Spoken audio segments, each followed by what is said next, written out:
પાંડેસરા જીઆઈડીસીમાં આવેલી પારસ મિલમાં સર્જાયેલી માનવસર્જિત હોનારતમાં 4 માસૂમ શ્રમિકોના જીવ ગયા છે। પારસ મિલની ભૂગર્ભ ટાંકી સાફ કરવા માટે જ્યારે પ્રથમ શ્રમિક અંદર ઉતર્યો ત્યારે ગૂંગળામણને કારણે તરત જ બેભાન થઈ ગયો। તેના બહાર કાઢવાના પ્રયાસમાં માનવતા દાખવી અને 3 સાથી શ્રમિકો પણ ટાંકીમાં ઉતર્યા।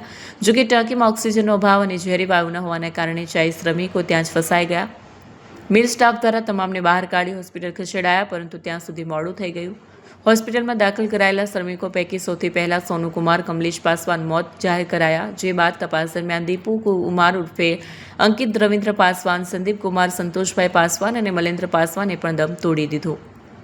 એક સાથે 4 યુવાનોના મોતથી શોકની લાગણી પ્રસરી ગઈ। પોલીસ તપાસમાં બહાર આવ્યું છે કે કોન્ટ્રાક્ટર વિનોદ ગુપ્તાએ શ્રમિકોને ટાંકીમાં ઉતારતા પહેલા ગેસ માસ્ક, સેફ્ટી બેલ્ટ કે વેન્ટિલેશન જેવી કોઈ જ પૂર્વ તૈયારી કરી નહોતી। ઘટનાની ગંભીરતાને જોતા પાંડેસરા પોલીસે કોન્ટ્રાક્ટર વિનોદ ગુપ્તાની તાત્કાલિક ધરપકડ કરી તેને જેલના સેલે પાછળ ધકેલી દીધો છે। પાંડેસરા જીઆઈડીસીમાં આવેલ પારસ મિલની ભૂગર્ભ ટાંકી સાફ કરવા એક મજદૂરને નીચે ઉતારે। જે મજદૂર કોઈ ગૂંગળામણથી અથવા અન્ય રીઝનથી બેભાન થઈ ગઈ। જે મજદૂરને બચાવવા અન્ય 3 મજદૂર પણ ભૂગર્ભ ટાંકીમાં ઉતરે। જે આધારે અગમ્ય કારણોસર 4 મજદૂર બેભાન થઈ છે તો મેનેજમેન્ટ સ્ટાફ દ્વારા 4 મજદૂરને બહાર કાઢી ડિંડોલી સ્થિત બાબા મેમોરિયલ હોસ્પિટલ ખાતે દાખલ કરેલ। ત્યાં દાખલ કરેલ પૈકી એક મજદૂર જેનું નામ સોનુ કુમાર કમલેશ પાસવાનને ડૉક્ટરશ્રીએ મૃત ઘોષિત કરેલ।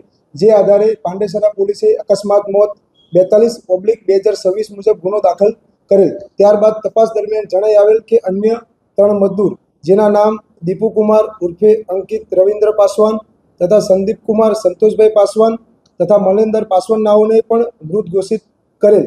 તપાસ દરમિયાન હકીકત જણાઈ આવેલ કે કોન્ટ્રાક્ટર વિનોદભાઈ ગુપ્તા નાઓએ પોતાના આર્થિક લાભ સારું તથા કોઈ પણ સેફ્ટીના સાધનો રાખેલ નહીં અને ભૂગર્ભ ટાંકી સાફ કરવા માટે મજદૂરને ઉતારે।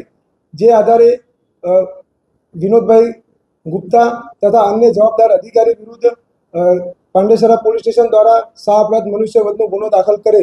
આગળની તપાસ મહેરબાન પોલીસ કમિશનર સાહેબશ્રી તથા સેક્ટર 2 સાહેબશ્રી તથા ઝોન 4 સાહેબશ્રી તથા એસીપી સાહેબશ્રીના માર્ગદર્શન હેઠળ ચાલુ છે।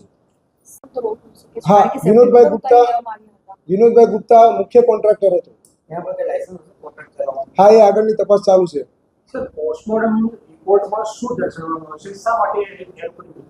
પોસ્ટમોર્ટમ રિપોર્ટમાં પ્રાથમિક એવું જણાઈ આવેલ છે કે ગૂંગળામણ થવાના કારણે વ્યક્તિનું મૃત્યુ થયેલ છે।